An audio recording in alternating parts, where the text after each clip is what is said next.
As tears rolled down my face during the final episode's conclusion, I realized Hunter x Hunter's true greatness. The way the series drew me in with its endearing cast and brought me on a roller coaster ride for 148 episodes was me experiencing something truly pure and unreplicated in the medium. That's not to say it's without its flaws, but the overall reward from Hunter x Hunter is something gratifying and magnificent. Join me on a journey through this wonderful anime, and of course, there are spoilers to be had here. Hunter x Hunter is a masterpiece, and I'm going to tell you why. I will admit, when I first went into Hunter x Hunter, I had a fair amount of hype because Yu Yu Hakusho was my favorite shonen ever made.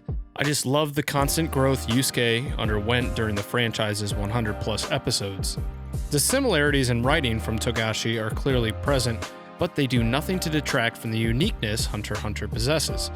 Oddly enough, with such a staggering amount of episodes, Hunter x Hunter contains virtually zero filler. Instead, the series is delicately divided into 6 independent arcs, which all focus on completely different methods of storytelling, ranging from the suspense thriller York New City arc to the intellectual and hopeless Chimera Ant arc. The series literally touches on everything: politics, humanity, tournaments, failure, and video games. Perhaps even more impressive is that it manages to do all of this without ruining itself with unneeded romance, filler, or fan service. Sure, I will be the first to agree that Hunter x Hunter does not have the strongest start, but there's probably a reason for that. The Hunter exam arc is actually my least favorite in the entire show, but that's not to say it wasn't necessary. Togashi uses this arc as a way to develop ties to the main characters and establish its roots. It also gives an introduction to one of the most unpredictable characters in anime history, Hisoka. I wouldn't say I was necessarily bored with the beginning of the series, but it wasn't something I was binge watching straight through. I stuck it out in part due to my love for Yu Yu Hakusho and for the respect I have for my friends' recommendations. The positives of this arc are the necessary character developments and diversity in events within the exam itself. Also, the first time Hisoka went on a killing rampage, I knew this wasn't any ordinary kid's shonen. The negatives would probably be the pacing and how Killua didn't realize Illumi's needles when he was posing as Gataker. Come on, man. It's your brother, you should figure that out. When Killua's composure snapped, it again reinforced the actual target audience for Hunter x Hunter. The way Togashi can border innocent and playful dialogue with such sinister and bloodthirsty themes is eloquent to say the least. The Zoldyck and Heaven's Arena arcs are probably the closest thing Hunter x Hunter has to filler, but again, these arcs are an integral part to progressing the story and introducing both Killua's past and the life energy many of the skilled fighters have in the series, also known as Nen. I almost feel like Togashi used the tournament avenue to introduce Nen out of need to fill his Hakusho void. As many remember, the Dark Tournament arc from Yu Yu Hakusho was hands down the greatest tournament-style arc in anime history. I understand that climbing the steep ladders of the Heaven's Arena wasn't necessarily the focus of the arc, but I would have liked to see a little bit more fighting that would have transpired later in the tower. It was also requisite to invite the viewers to peer into the secluded life of our assassin MC, Killua. The introduction intrigued me and made me even more curious as to how Killua would eventually face his brother again after the Hunter exam. I was slightly disappointed that Gon and Killua's Nen instructor and apprentice never reappeared. Other than Bisky mentioning him in the Green Island arc, their paths just didn't end up crossing again. Minor, but still sad. Next came one of my favorite arcs of all time, the Phantom Rouge or Troop arc. Finally, we were able to understand the seething rage Kurapika endured from having to recount the loss of his family and tribe due to those notorious ravenous killers. This arc is also the point at which the show really begins to pick up. I was ecstatic to see massive character development in Kurapika's case, and also to see Gon and Killua take on more of a supportive role. I remember the scene when the troop heads into the auction hall and obliterates everything in sight. My jaw dropped to the floor. Hunter x Hunter's writing surpassed a level I didn't believe was even possible in a facade of a kiddie shonen. Not to sound morbid, but I was transfixed. Enthralled by just how much I was starting to enjoy the series' variety, and how Togashi wasn't afraid to transport it away from a stereotypical shonen. I kept thinking, how do more people not talk about this show? What unfolded in the next 20 to 30 episodes kept my finger trigger happy on the skip button, as I couldn't wait to get to the next episode fast enough. The fight scenes in this arc, although fewer than I hoped, were entirely cerebral and constantly shocked me. In particular, the battle between the 10 Dons and how effortlessly and grotesquely the paralyzed Ovugen dispatched them. I couldn't believe I was still watching the same show. Despite my immediate attraction to the Phantom Troop arc, I still had a few small issues with it. In a self-centered, perfect world, I would have liked to have seen the arc taken further. Once Chrollo's Nen was stifled, the arc was effectively over. I've never been a fan of plot conveniences, and it almost seemed as though Togashi got bored with one idea and meandered towards a new one. Needless to say, a fight between the Zoldycks and Chrollo was brief but intense. I would have also liked to see Nobunaga and Franklin in an actual one-on-one fight to fully explore their abilities as well. The majority of the troop just feel like abandoned characters. However, this might just facilitate itself as a necessary evil in a series that has such an enormous cast as Hunter x Hunter has. Also, Hisoka never gets his rocks off by being able to battle Chrollo, the entire reason he falsely represented himself as a member of the troop in the first place. This was another notch in Hisoka's complexity. However, since it's sometimes hard to pinpoint his alignment or rationale, I'll just leave it at that. The Greed Island arc was also more than likely my favorite behind Chimera Ant and Troop arcs. There was something about it that I was fond of. Maybe it was the small break it had in the tense action of the preceding Troop arc, or the sense of discovery or exploration it contained.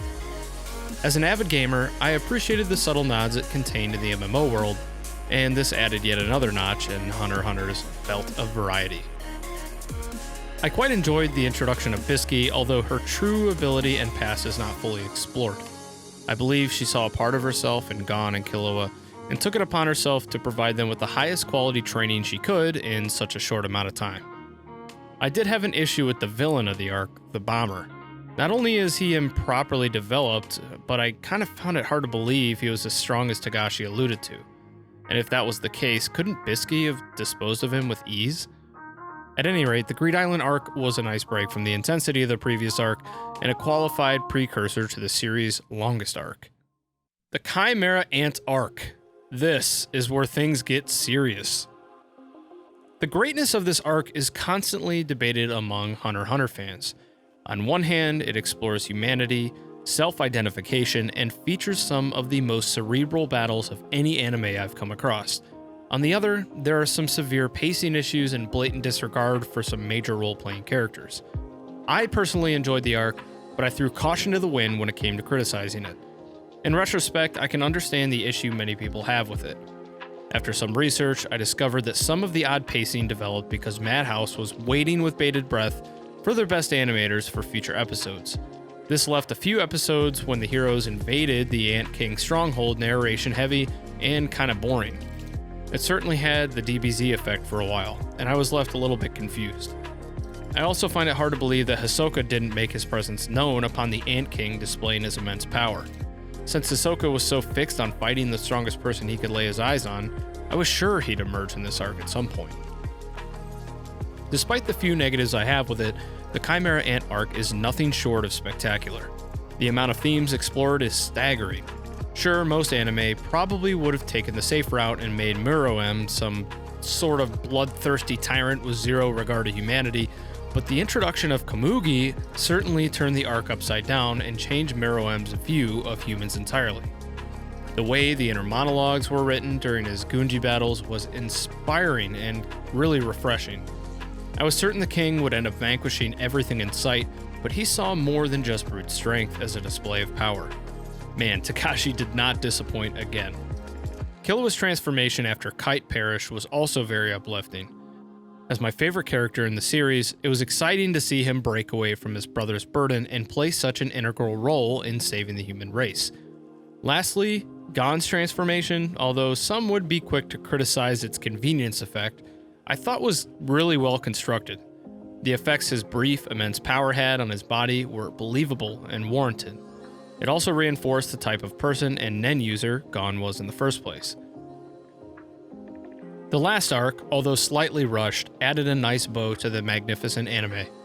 I thought it was unnecessary to introduce 12 new characters so close to the end, but I guess the new chairman selection served as nothing more than plot support for the more pressing issue at hand, Gon's recovery. I actually hoped that Killua and Illumi were going to fight in this arc, but I guess we can't all be pleased.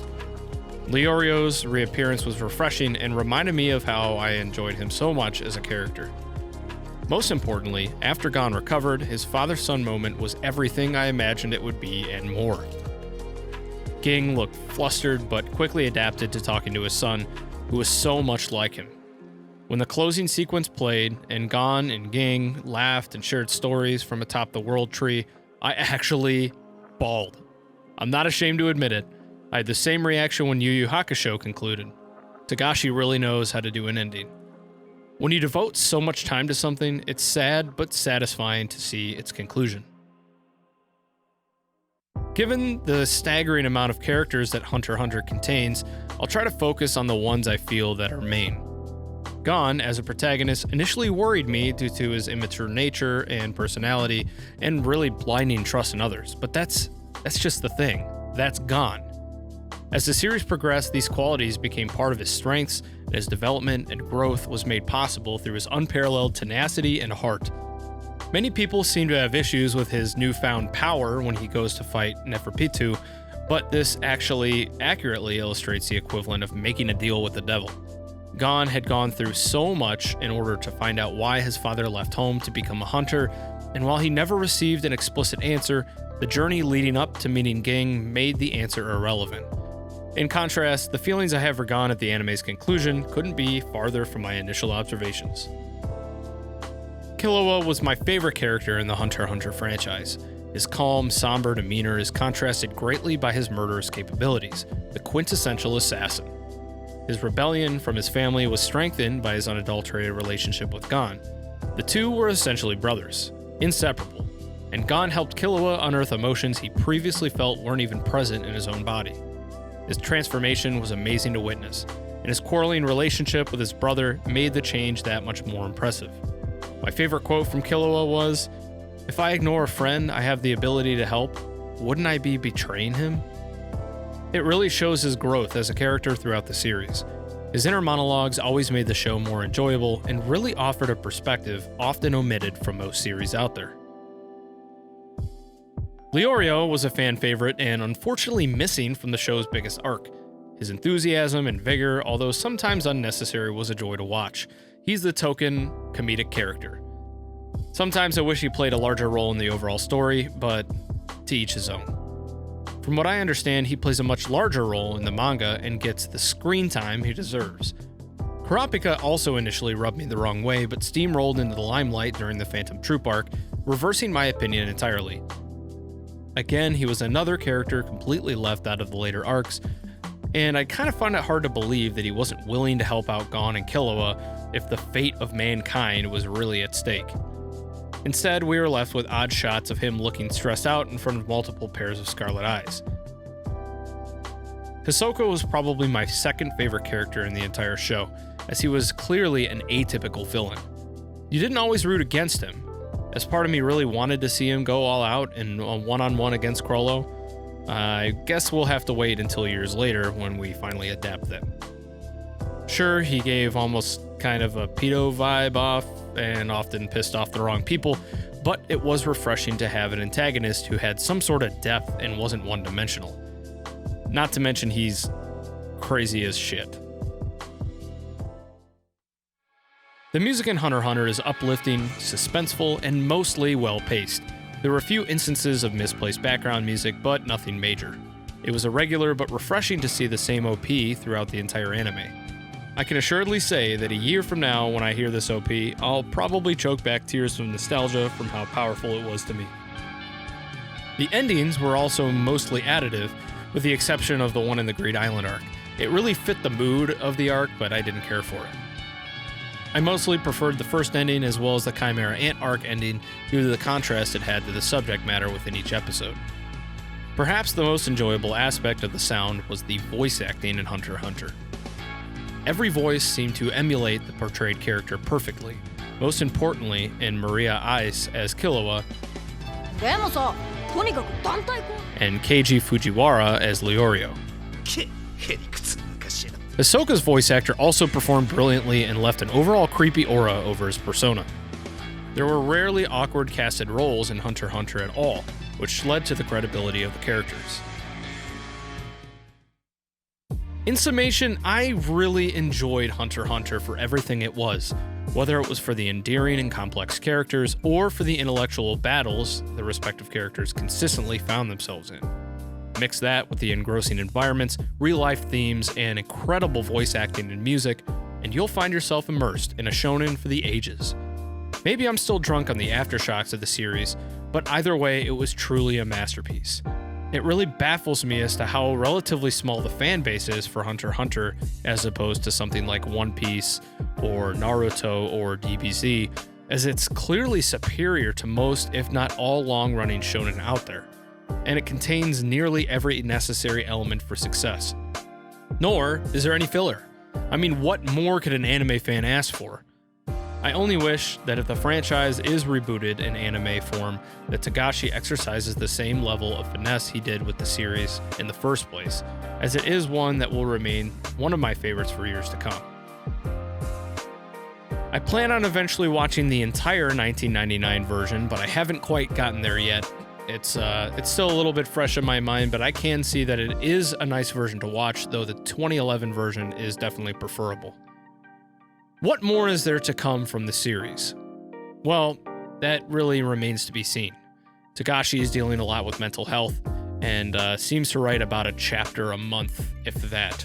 At that pace, I don't know if we'll ever see the anime's conclusion, but I remain hopeful at least for some kind of continuation of the Dark Continent and things like that.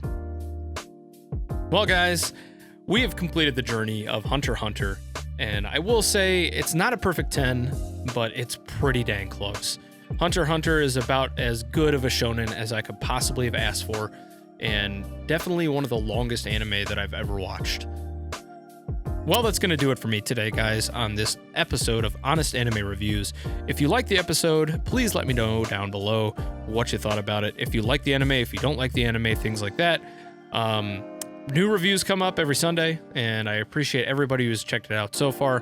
Please remember to smash that like button and enable the bell for notifications. Until next time.